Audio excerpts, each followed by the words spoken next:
tarixda yengilmagan qo'mondon bor. U mag'lubiyat nima ekanini bilmasdi.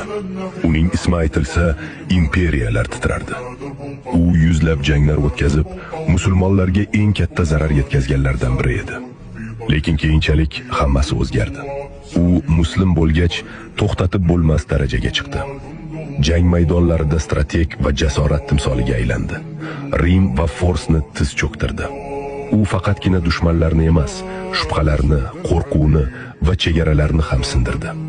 U Allohning qilichi Xolid ibn Valid edi. U aytdi: "Qancha janglarda qatnashdim. Tanamda nayzaning uchi, qilichning izi tegmagan birorta ham bo'sh joy qolmadi. Ammo menga shahidlik nasib etmadi. Endi esa to'shagimda tuya kabi jon beryapman." U ummatga haqiqiy o'rnak bo'la oldi. Vafotidan so'ng aytishdi: "Bundan keyin hech bir ona Xoliddek kishini dunyoga keltira olmas", deyishdi.